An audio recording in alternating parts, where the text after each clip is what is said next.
আপনারা দেখছেন বিনোদন, আর আমি সুমন রয়েছি আপনাদের সাথে। দিনের বিভিন্ন গুরুত্বপূর্ণ খবর নিয়ে শুরু করছি বিনোদন বার্তা। সবার শুরুতে আজকের নিউজ হেডলাইন্স।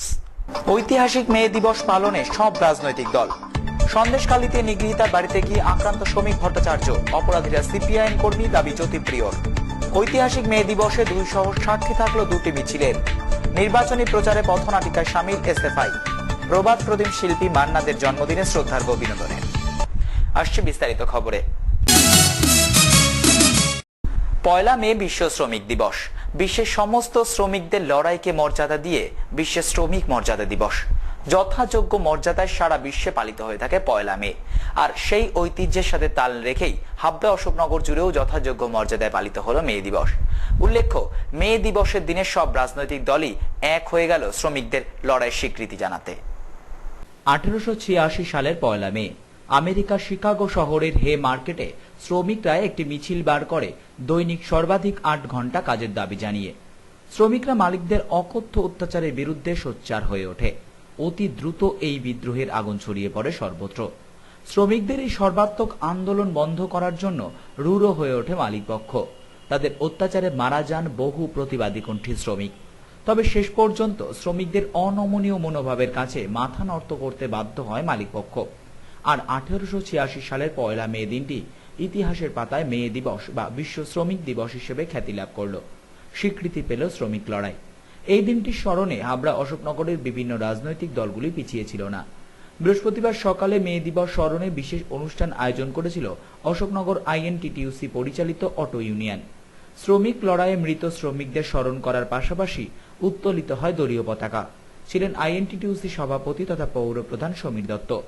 সংক্ষিপ্ত এই অনুষ্ঠানে পরে মে দিবস উপলক্ষে এবং নিজেদের দলীয় প্রার্থীর সমর্থনে একটি অটো মিছিলও আয়োজন করে তারা।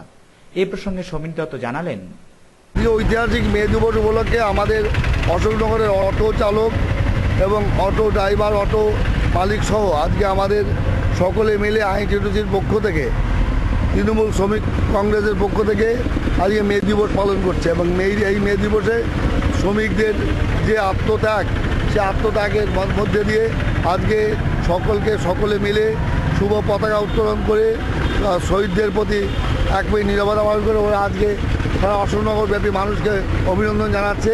সাথে সাথে আমাদের প্রিয় প্রার্থী ডাক্তার কাকলি ঘোষ দস্তিদারকে বিপুল ভোটে জয়ী করবার জন্য আবেদন করছে।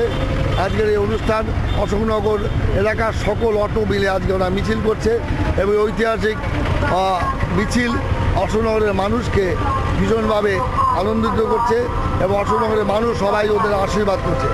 ঐতিহাসিক মে দিবস জিন্দাবাদ। ঐতিহাসিক মে দিবসের শ্রমিকদের যে লড়াই, শ্রমিকদের যুদ্ধ, শ্রমিকদের যে আত্মত্যাগ, তাকে আমরা সেলুট করছি, তাদেরকে আমরা সম্মান জানাচ্ছি। মে দিবস অনুষ্ঠান পালিত হয় বামেদের উদ্যোগে। হাবড়া জোনাল অফিসের সামনে শহীদ বেদিতে মাল্যদান করেন প্রাক্তন বিধায়ক প্রণব ভট্টাচার্য। মে দিবস প্রসঙ্গে তিনি বললেন, আমরা প্রতি বছর এখানকার সমস্ত শাখা আমাদের রক্ত পতাকা উত্তোলিত হয়। পয়লা মে আন্তর্জাতিক মে দিবস। 1886 সালে হে মার্কেটে আমেরিকার শিকাগো শহরে শ্রমিকরা গুলিবিদ্ধ হয়ে তাদেরকে হত্যা করা হয়েছিল। তাদের দাবি ছিল 8 ঘন্টা কাজ, এই 8 ঘন্টার মজুরি দিতে হবে। কিন্তু তখনকার শ্রমিক আন্দোলনের উপর নৃশংস হত্যাকাণ্ড হয়েছিল। সেই শ্রমিকদের রক্তে রাঙানো পতাকাই আছে কমিউনিস্ট পার্টির রক্ত পতাকা। এই পতাকা চিরকাল গরিব, শ্রমজীবী মানুষ, মেহনতি মানুষের পথ দেখাবে, এইটাই আমাদের বিশ্বাস। এছাড়াও সিপিআইএম এর কামারথুবা পূর্ব শাখার উদ্যোগেও পালিত হয় মে দিবসের অনুষ্ঠান। পাশাপাশি মে দিবস স্মরণে এক মিছিলের আয়োজন করে পশ্চিমবঙ্গ রেলওয়ে হকার্স ইউনিয়নের উদ্যোক্তারা। হাবড়া রেল স্টেশন সংলগ্ন অঞ্চলে মিছিল শেষে সিআইটিইউ কার্যালয়ের সামনে শহীদ বেদিতে মাল্যদান করা হয়। এ প্রসঙ্গে ইউনিয়ন সম্পাদক সাধন কুণ্ডু বললেন, মে দিবস আমরা প্রতি বছরই করি। আমাদের rail hawkers union, Habra local committee, এবারও আমাদের প্রস্তুতি পর্ব। আমাদের ছেলে পেলে যারা হকাররা আছেন, আমরা এনে আমাদের জীবিকা নির্বাহ করি, রেলের পরে হকারি করি। মে দিবসটা দীর্ঘস্থায়ী। এই মে দিবসে অনেক তারতম্য, সে বিষয়ে আমি যাচ্ছি না। মে দিবসটা আমরা খুব ভালো মনে করি। শ্রমিক শ্রেণী যে আমাদের অনেক শত শহীদের রক্তের বিনিময়ে মে দিবস, সেই মে দিবসেই আমরা ওয়ার্কার্স ইউনিয়ন থেকে এই প্রস্তুতিটা নিই। বিনোদন বার্তার জন্য ক্যামেরায় খোকন কুন্ডুর সাথে গৌরবের রিপোর্ট, হাবড়া ও অশোকনগর। গত সোমবার কয়েকজন দুষ্কৃতীর হাতে নিগৃহীতা হতে হয়েছিল সন্দেশখালী এলাকার ১০ম শ্রেণীর এক ছাত্রীকে। আর সেই আক্রান্তের বাড়িতে বুধবার দেখতে গিয়েই আবারও আক্রান্ত হতে হলো বিজেপি প্রার্থী শ্রমিক ভট্টাচার্যকে। তবে অপরাধীরা সকলে সিপিআইএম কর্মী, এমনটাই দাবি খাদ্যমন্ত্রী জ্যোতিপ্রিয় মল্লিকের। উত্তর ২৪ পরগনার সন্দেশখালী থানার অন্তর্গত বেরমজুর ২ নম্বর গ্রাম পঞ্চায়েতের ঝুপখালী এলাকার বাসিন্দা ধান ব্যবসায়ী নির্মল মাহাতোর বাড়িতে সোমবার গভীর রাতে ৭-৮ জনের এক দুষ্কৃতী দল হানা দেয়। দরজা ভেঙে ঘরে ঢুকে ডাকাতেরা তার স্ত্রী ও মেয়ের মাথায় পিস্তল ঠেকিয়ে ধান বিক্রির নগদ ৭০,০০০ টাকা দাবি জানায় দুষ্কৃতীরা। এরপর নির্মল বাবু নগদ ২০,০০০ টাকা ও ৪ ভরি সোনার গয়না তুলে দিলেও বাকি ৫০,০০০ টাকার জন্য মাহাতো পরিবারের ওপর চাপ তৈরি করে। কিন্তু নির্মল বাবুর কাছে ৫০,০০০ টাকা না থাকায় তিনি তা দিতে পারেননি। ফলে দুষ্কৃতীরা তার ১০ম শ্রেণীতে পড়া মেয়েকে ডাকাত দলের ২ জন পাশের ধান খেতে তুলে নিয়ে যায় এবং সেখানে তাকে গণধর্ষণ করে বলে পরিবার সূত্রে খবর। এই ঘটনায় এখনো পর্যন্ত পুলিশ একজনকে গ্রেপ্তার করতে পেরেছে। ডাকাতি ও ধর্ষণের ঘটনায় ধৃত ওসমান মোল্লাকে বুধবার তোলা হয়েছে বসিরহাট মহকুমা আদালতে।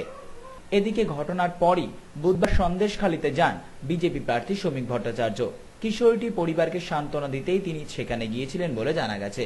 তবে এদিন শ্রমিক বাবুর অভিযোগ, তিনি ওই বাড়িতে গেলেই তার উপরে চড়া হয় বেশ কয়েকজন শাসক দলের কর্মীরা। তার সাথে ধাক্কাধাক্কি এবং কিছুক্ষণ ধস্তাধস্তি হয়। শ্রমিক বাবু এই ঘটনার লিখিত অভিযোগ জানিয়েছেন সন্দেশখালী থানায়। তবু লিখিত অভিযোগ জানানোর পরে ঘটনার সন্দেহে কেউ গ্রেপ্তার হয়নি। পাশাপাশি এই ঘটনায় তাদের কোনো নেতা কর্মী বা দলীয় কেউ যুক্ত নেই। ওখানে ভোটের রাজনীতি করতে গিয়েছিল বলেই এলাকার বাসিন্দারা সশস্ত্র প্রতিবাদ করেছে, এমনটাই জানিয়েছেন উত্তর ২৪ পরগনা জেলা পর্যবেক্ষক তথা খাদ্যমন্ত্রী জ্যোতিপ্রিয় মল্লিক। পাশাপাশি তিনি এও বলেছেন, ধৃত ওসমান মোল্লা একজন সিপিআইএম এর সক্রিয় কর্মী। সন্দেশখালী বেরমজুর ২ নম্বর অঞ্চলে একটি ঘটনা ঘটে। ঘটনাটি মানে একটি বাড়িতে ডাকাতি হয়। ডাকাতি হওয়ার পর লুটপাট হওয়ার পর বাড়ির একটি ক্লাস 10-এ পড়ে মেয়ে রেপ করে ৪ জন রেপ করে, ৪-৫ জন। ওসমান প্লাস ৩ জন রেপ করে তাকে। এই ওসমান আর এই ৩ জন হলো সিপিআইএম এর কমরেড। রেপ করার পর আজ ওরা গ্রেপ্তার হয়েছিল, সকালে গ্রেপ্তার করা হয়েছে। ঘটনার পরিপ্রেক্ষিতে আজ দুপুর 2টার সময় আজকে শ্রমিক ভট্টাচার্য আরএসএস এর ৩০ জন ছেলেকে নিয়ে যায়, যারা প্যান্ট পরে, যারা প্যান্টের খাপের মধ্যে ভজালি আর গুপ্তি ছিল। এই স্বপ্না মাহাতোর বাড়ি সরাসরি গিয়ে পৌঁছায় শ্রমিক, আর তার সাথে সিপিএম এর 25 জন কমরেড যায়। স্বপ্না মাহাতোকে বলে যে ভাই তোমাকে বলতে হবে, তোমাদের পরিবারের লোককে বলে যে বলতে হবে যে এটা তৃণমূল কংগ্রেস করেছে। ওর পরিবারের লোক বলেছে আমরা এটা বলতে পারবো না। তখন গিয়ে হাজির হয় আমাদের 5-7 জন কর্মী। তারা গিয়ে ঘিরে বলে কেন বলবে, যে ঘটনায় যে ঘটেছে, যে গ্রেপ্তার করেছে যাকে, তারা প্রত্যেকেই সিপিএম এর কুখ্যাত সমাজবিরোধী ওসমান, সিপিআইএম এর সুশান্ত রায়, অনুপ রায়, জ্যোতিকা রায়, সিরাজুল মীর আর সঙ্গীতা রায়, 5 জন ব্যাপক ইনজোর্ড হয়। এদিনই ফের একবার নরেন্দ্র মোদীর বিরুদ্ধে সুর চড়িয়েছেন জ্যোতিপ্রিয় মল্লিক। তার দাবি, উস্কানিমূলক বক্তব্যের জন্যই এই ধরনের ঘটনা বেশি করে ঘটছে। আমরা কাউকে ধর্মের সুশ্রুতি দেবো না, ধর্ম সুশ্রুতিতে ভোট নেবো না। আমরা মনে থাকি হাজারো মোদী এলেও কিছু করা যাবে না। 42টা কেন্দ্রে যদি 10টা করে মোদী আসে, 420টা যদি সভাও করে, পশ্চিমবঙ্গে কিচ্ছু করতে পারবে না ভারতীয় জনতা পার্টি। ভয়ঙ্কর অবস্থা করছে। হিন্দু মুসলমানের বিভাজন, উদ্বাস্তুদের বাংলাদেশ তাড়িয়ে দেবো, উদ্বাস্তুদের বলতে তুমি বিদায় নাও। আরে গাইঘাটা, বনগা, বাগদা, হাবড়া, অশোকনগর, বারাসাত, এসব তো উদ্বাস্তু কলোনি। তাদের বলছে তুমি চলে যাও, সন্দেশখালী উদ্বাস্তুরা চলে যাবে, বাংলাদেশ চলে যাবে। তারা যে ভারতবর্ষের নাগরিক, প্রত্যেকের নাগরিকত্ব পেয়েছে, ভোটের অধিকার পেয়েছে। কেউ ব্যাংকে চাকরি করে, কেউ রেলে চাকরি করে, কেউ পোস্ট অফিসে চাকরি করে। তাদের বলছে উদ্বাস্তু তুমি চলে যাও। কামদুনি মধ্যমগ্রাম, গেদে বা লাভপুরের মতো একাধিক ধর্ষণ নিয়েও কম রাজনীতি হয়নি। এক্ষেত্রেও কি রাজনীতি হবে না সেটা কি বলা সম্ভব? তবে রাজনীতির ঘেরাটোপে পড়ে ধামাচাপা দেওয়ার চেষ্টাও কম হয়নি সন্দেশখালী নিগৃহীতার পরিবার। এই পরিবার কি সুবিচার পাবে, নাকি রাজনীতির পাশা খেলায় তাদেরও হার মানতে হবে, সেটা সময়ই বলবে। ব্যুরো রিপোর্ট, বিনোদন বার্তা। বিনোদন বার্তার সময় এখন বিরতির পর ফিরছি আর অন্যান্য খবর নিয়ে, সঙ্গে থাকুন।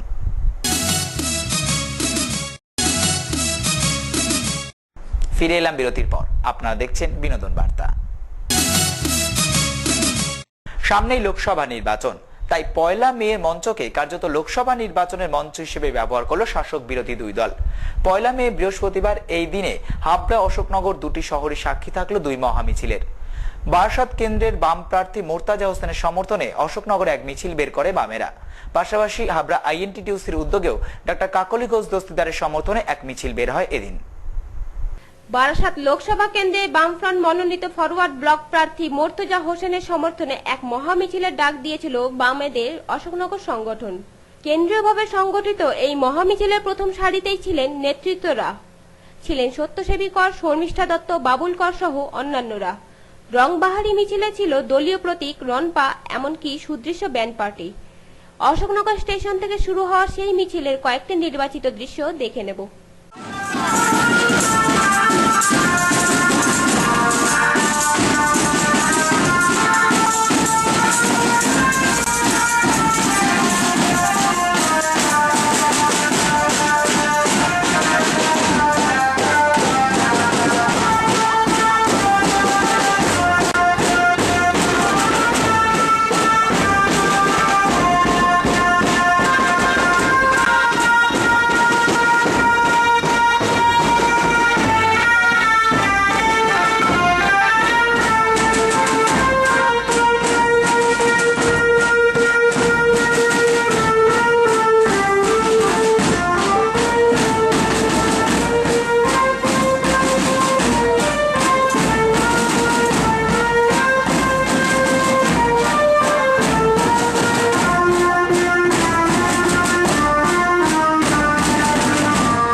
মিছিলের প্রচারে ছিলেন প্রার্থী মোর্তজা হোসেন।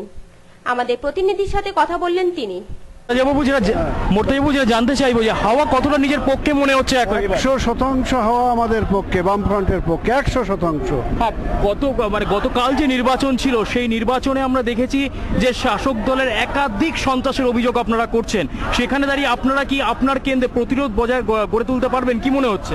আমাদের ছেলে মেয়েরা সবই প্রস্তুত যে যদি তারা অন্যায়ভাবে কিছু করে আমাদের ছেলে মেয়েরাও পর্যন্ত তার প্রতিরোধ গড়ে তুলবে।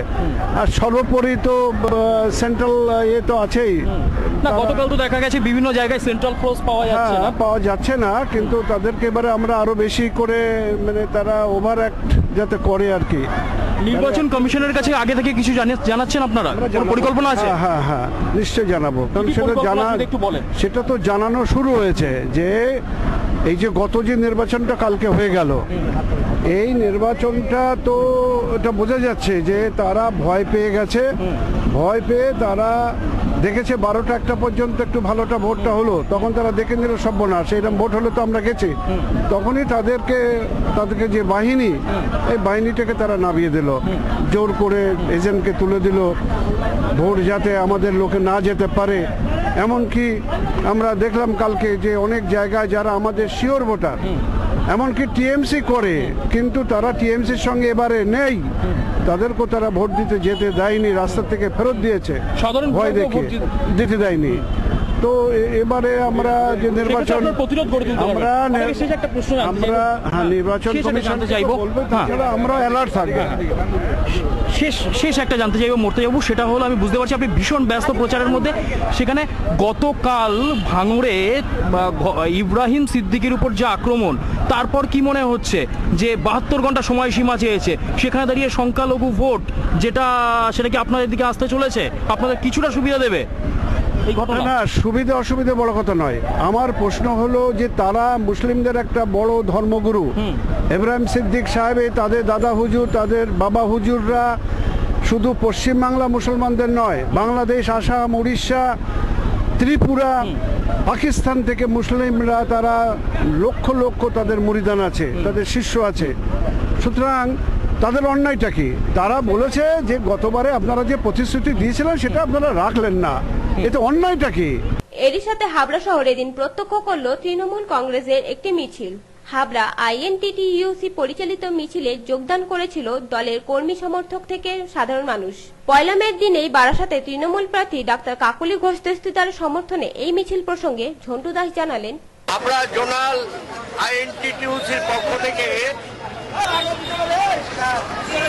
তৃণমূল কংগ্রেসের মনোনীত প্রার্থী ডাক্তার কাকলি ঘোষ দস্তিদারের সমর্থনে কয়েক হাজার তৃণমূল ট্রেড ইউনিয়ন কংগ্রেসের কর্মী এবং ঐতিহাসিক মে দিবসকে সামনে রেখে হাবড়ার শ্রমিক সংগঠন যে ঐক্যবদ্ধভাবে আমাদের প্রিয় প্রার্থী ডাক্তার কাকলি ঘোষ দস্তিদারের সমর্থনে প্রচার শুরু করেছে, এক অভাবনীয় ঘটনা। এবং আগামী দিনে তৃণমূল আইএনটিটিইউসি শ্রমিক ফ্রন্ট সর্বস্তরে তারা যেভাবে প্রচার সংগঠিত করছে, আগামী দিন শ্রমিকরাই প্রমাণ করবে যে তৃণমূল কংগ্রেসই পারে বাংলার মাটিতে রক্ষা করার জন্য। এবং আমাদের প্রিয় প্রার্থী ডাক্তার কাকলি ঘোষ দস্তিদারকে বিপুল ভোটে জয়ী করার জন্য শ্রমিকরা ঘরে বাইরে তাদের প্রচার শুরু করেছেন। হাবড়া প্রফুল্লনগর থেকে শুরু হওয়া এই মিছিল শেষ হয় জয়গাছি সুপার মার্কেটে। মে দিবসের প্রার্থী প্রচারে এই মিছিল প্রসঙ্গে কাউন্সিলর কৃষ্ণপদ দাস জানালেন, আমাদের আজকে ঐতিহাসিক মে দিবস। আমরা আজকে হাবড়াতে এক বর্ণাঢ্য শোভাযাত্রা সহকারে আমরা আজকে যে মিছিলের আয়োজন আমরা করেছিলাম, সেই মিছিল আমরা মানুষের কাছে আমরা বার্তা দিতে চাইছি এবং শ্রমজীবী মানুষের কাছে আমরা বার্তা দিচ্ছি যে আমরা শ্রমিক স্বার্থে তৃণমূল ট্রেড ইউনিয়ন কংগ্রেসের যে লড়াই, সেই লড়াই আমাদের অব্যাহত থাকবে। শ্রমিকদের ন্যায্য দাবি, শ্রমিকদের ন্যায্য অধিকার লড়াইতে আমাদের লড়াই চলবে। এবং সেই সঙ্গে সঙ্গে যে ঐতিহাসিক এই মে দিবসের দিনে আমরা আমাদের বারাসাত লোকসভা কেন্দ্রের আমাদের বিগত সাংসদ, আমাদের নেত্রী ডাক্তার কাকলি ঘোষ দস্তিদারের সমর্থনে আজকে কমপ্লিটলি একদম পরিষ্কারভাবে আমার শ্রমিক সংগঠনের ভাইরা, আমার শ্রমিক সংগঠন বিভিন্ন শাখা সংগঠনের পক্ষ থেকে আজকে আমরা এখানে মিছিলটা করছি। বিনোদন বার্তার জন্য ক্যামেরা গৌরব ও খোকন কুণ্ডুর সাথে সঞ্জীবের রিপোর্ট, হাবড়া ও অশোকনগর। বিনোদন বার্তার সময় এখন বিরতির পর ফিরছি আর অন্যান্য খবর নিয়ে, সঙ্গে থাকুন।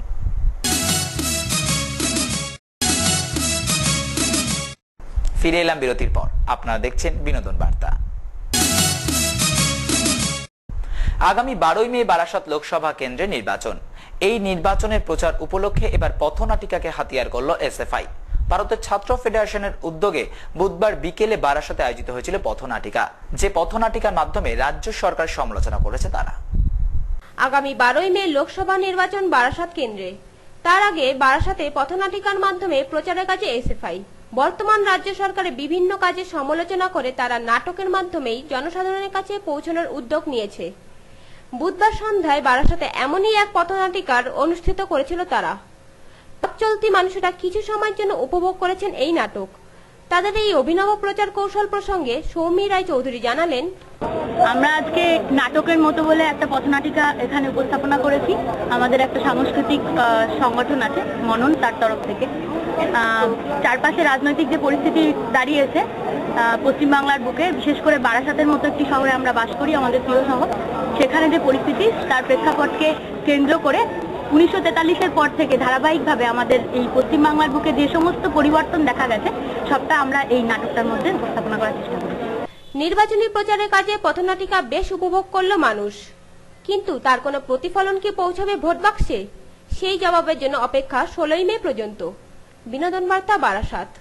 প্রবাদ প্রতিম সঙ্গীত শিল্পী মান্না দে, তিনি আজ আর আমাদের মধ্যে নেই, কিন্তু তিনি না থাকলেও তার অমর সৃষ্টি আজও বেঁচে রয়েছে। পয়লা মে প্রবাদ প্রতিম শিল্পী মান্না দের জন্মদিন। মান্না দের জন্মদিনে বিশেষ শ্রদ্ধার্ঘ বিনোদনের।